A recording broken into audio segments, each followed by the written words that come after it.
Today on our 2013 Acura RDX, we're going to be taking a look at and showing you how to install the Curt Class 2 Trailer Hitch Receiver, part number C12083. This is what our hitch looks like when it's installed. As you can see, the cross tube is completely hidden behind the bumper. It does sit nice and tucked in underneath the bumper fascia, so you're not going to have to worry about hitting your legs or your shins on it when loading and unloading the vehicle. Now, this is going to be a Class 2. It's going to be 1¼ by 1¼ inch. Hitch pin hole is going to be 1/2 inch in diameter. It's also going to have a reinforced collar to give you a little extra stability on your receiver tube. Safety chain loops is ring style, so you can see it has plenty of room for different size safety chain hooks. And you're going to have a maximum tongue weight of 350 pounds, which is a downward pressure on the inside of the receiver tube. You're going to have a maximum trailer weight of 3,500 pounds, which is a trailer plus the load included. Now, I do recommend checking your owner's manual to make sure your vehicle can withstand that amount of weight, and you're going to want to go with the lowest number between the hitch and the vehicle. Now, this is a very simple install, nothing to remove, comes with all the necessary hardware, and is going to use existing holes in the frame. I do recommend getting an extra set of hands to help lift the hitch into place. Now, Curt does require the use of stabilization straps for all non-wheeled loads. Now let's give you a few measurements to help you when deciding on any hitch mount accessories you may need, such as a bike rack or cargo carrier. From the center of the hitch pinhole to the outermost part of the bumper will be about 3.5 inches. From the ground to the top innermost part of the receiver tube will be about 13 inches. Now let's show you how to get this installed. First thing we need to do to start our installation is underneath the vehicle, you're going to have a weld nut toward the very back on your frame. Then you're going to have a large hole with a small hole right behind that. We're going to be using this small hole and the weld nut.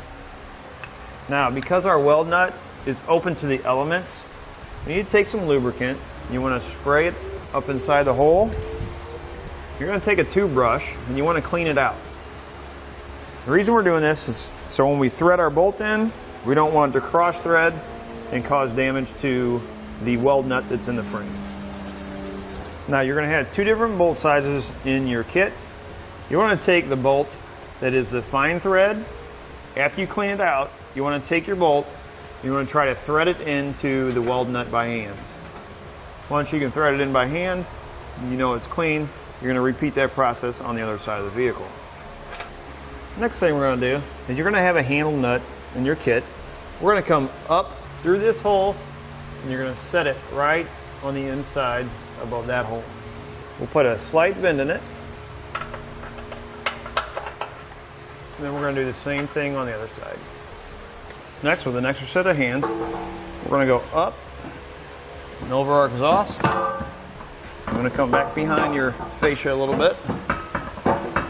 We're going to take our hex bolt with the fine threads, the smaller bolt. We're going to take a conical tooth washer. We're going to make sure that the teeth are facing up toward the hitch.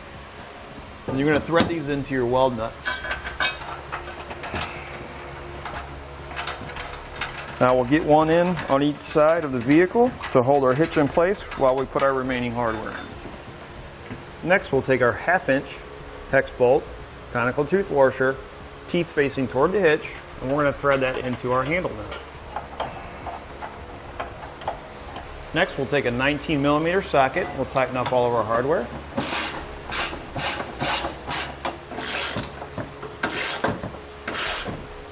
Next, we'll torque all of our hardware to the specifications and the instructions.